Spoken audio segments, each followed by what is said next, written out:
In this video, I'm going to spill the secrets on how I got over 1,000 subscribers to my YouTube channel in just over 120 days. Are you ready? Let's get going. My name's Cliff. I'm the author of Entrepreneur Power Up Book and the host of Power Up Book channel. So my community that I host, it's a free community. It's on the Skool app. I've been getting questions in my community about YouTube and how to create a YouTube channel and how to grow a YouTube channel. So this video is really overdue. It's time for me to really talk about what it is that I have done and to help everyone out who wants to start their YouTube channel as well, particularly in my community. So if you want to join my community, I coach people on how to start online businesses, how to grow their businesses that they have. It's a free community. It's on the Skool app. The link is in the description, so please click on it, and I'd love to have you there so I can help you out. When I first started out with YouTube, I had no idea what I was doing. I was posting all kinds of stuff, and I wasn't even posting it through the YouTube app, and I wasn't doing anything right, and I wasn't getting any views for like weeks. And this was on the Shorts feed. I went and tried to find some information on YouTube on how to grow my Shorts channel, and I found Robert Benjamin, and I really like his channel, and I watched a lot of his videos, and I ultimately signed up to pay him for some mentoring, and he checked in with me daily for months to make sure my Shorts feed was growing and to give me tips and tricks. I'm very thankful for that. It was money well spent. First, I need to talk about some myths. There are a lot of myths about YouTube Shorts, and for reasons that I do not understand, there's people on YouTube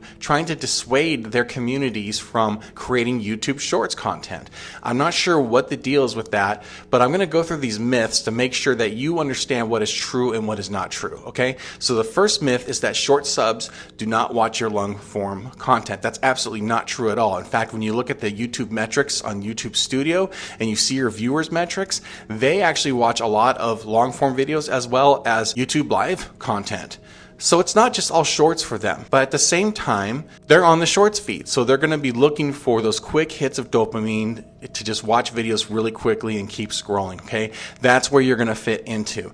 But they do watch your long form content. There's something I'm going to show you later in this video that you can actually do to make sure that these shorts viewers actually can see your long form content. The next myth is that if many of your subscribers do not watch your content, then the algorithm will punish you for your long-form content. That's absolutely not true at all. I asked Robert Benjamin the same question actually several times, and it's not true at all. The algorithm will find viewers for your long-form content, and it's not related to whether your Shorts subscribers engage with your long-form content or not, okay? That is a myth. You're not going to get punished if your Shorts subscribers don't watch your long-form when you put out a long-form video, okay? So don't let that dissuade you. Another myth is that you need to disable subscribers being notified of new videos. Again, this is more like the last point, but do not click that box to disable that, okay?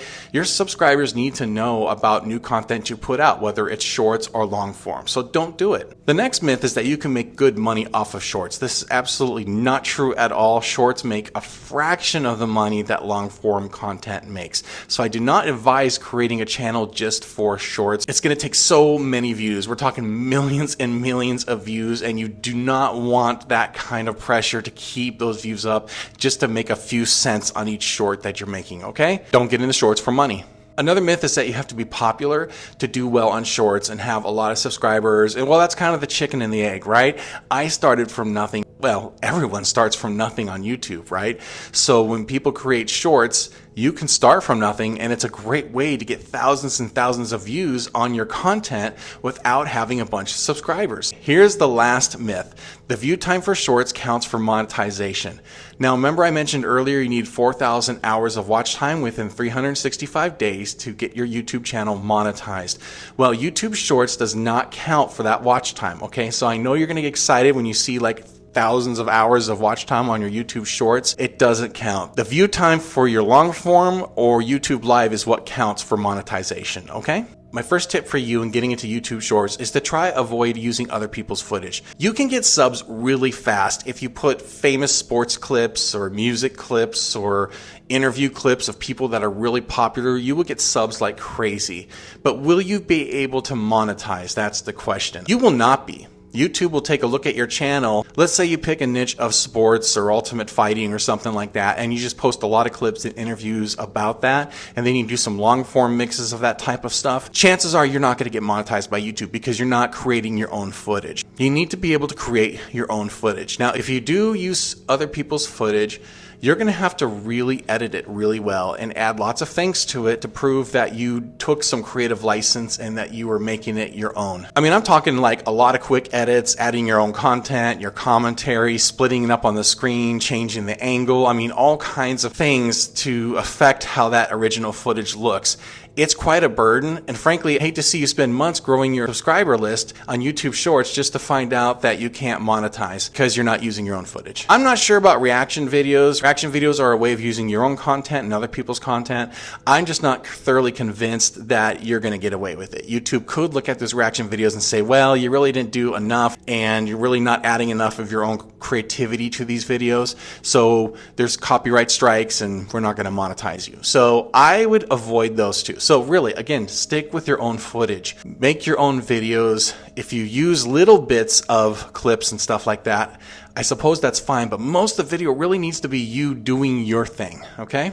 My first month or so, I was putting up some shorts with some fail videos that I created, and I added some text and kind of made it fun, like it was my first channel and I was failing, and just kind of made fun of myself a lot. A couple of those shorts got me a lot of subscribers and like over 10,000 views, and I was very encouraged, and it was very tempting to keep using those fail videos. But again, that footage was not my footage, and I did alter it a little bit and added some text and music and different things like that, but it just wasn't in the end the direction I wanted to go, so I had to pivot from that. So again, do not fall for that temptation to put stuff up that is really popular in that sense and just reuse that footage. Now, if you're still here with me, be sure to like and subscribe to this video. Thanks. Okay, next up is finding your niche, and that is going to really be up to you. I recommend it's something that you're very passionate about, that you love to talk about and film, and this is going to be something you're going to be doing a lot of work for, so you will really want to make sure it's a niche that you like. And there's all kinds of niches that are really popular on shorts.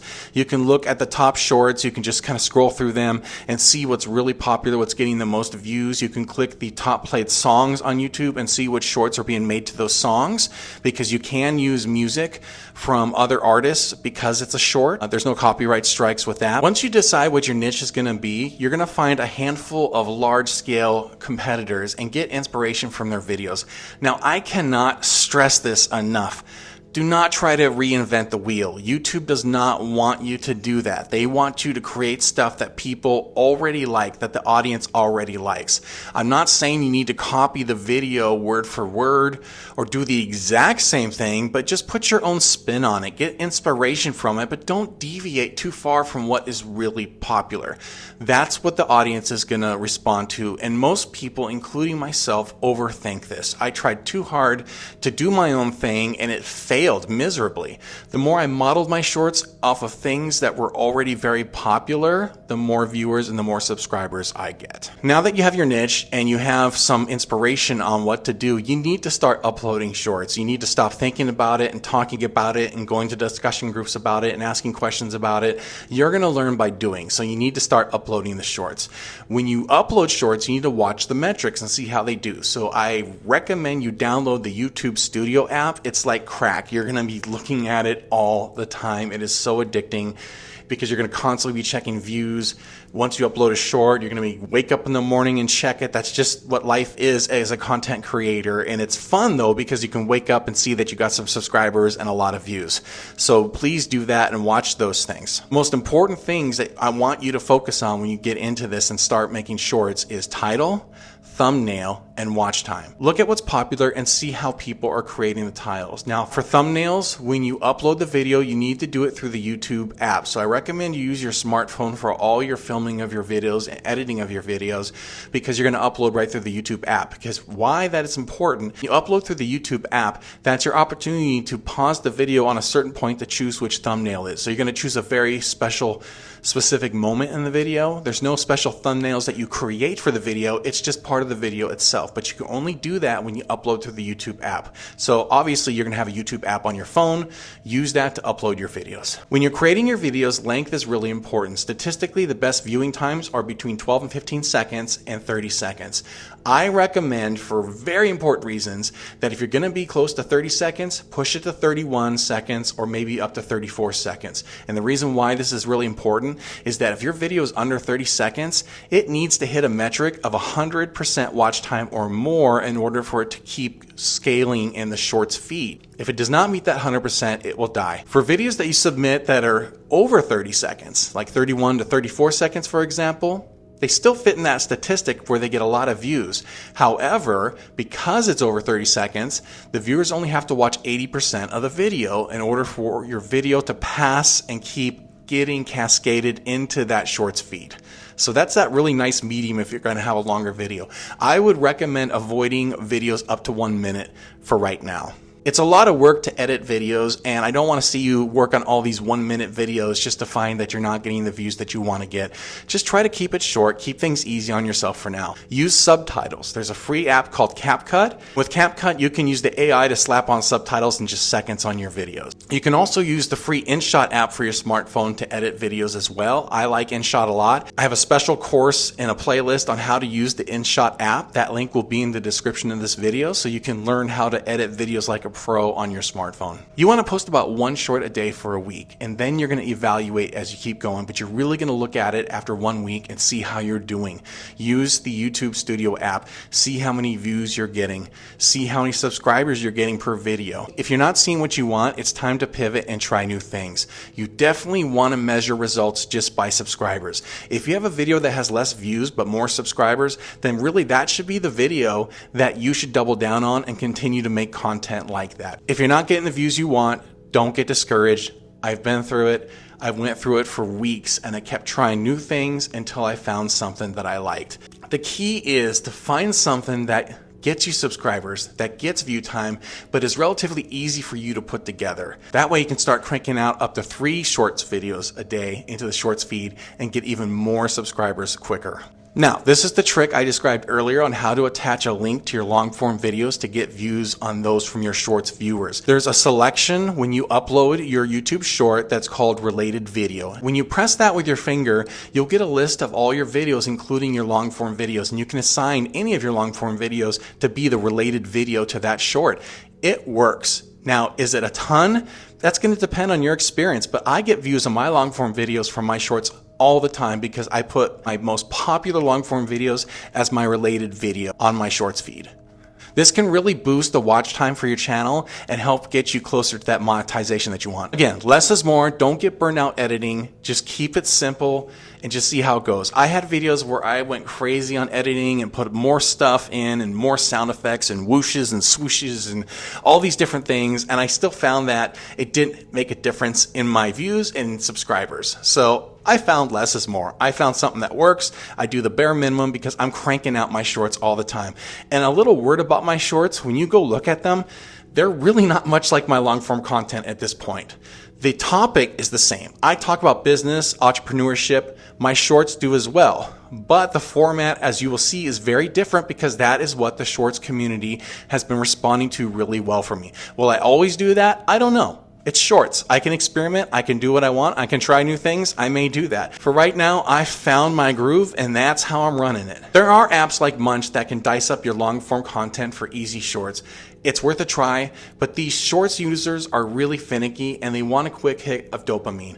So it's worth trying them out. I wouldn't put a lot of money into apps like that unless you have just really stellar long form and you decide that that is your best way of getting Shorts views, then go for it. For me personally in entrepreneurship, no one knows who I am. So when I put myself on there, yeah, I get some views, but I'm finding that because people don't know who I am, they're just more likely to keep scrolling and not watch my video all the way through. And then I don't get the views and subscribers that I want. So again, I may go back to that at some point as my subscriber count continues to increase, and Shorts are fun to play with. So I'll probably find different things to try because I like just mixing it up. So that's what I have. These are the few major things to get you started and to be successful on YouTube Shorts. Now, if you want to hear more details and you want more tips, please like, please subscribe, please comment, share this video. The more activity and noise I get about this, the more likely I am to create more content to help you learn about how to be successful with YouTube Shorts. Thanks for watching and keep powering up.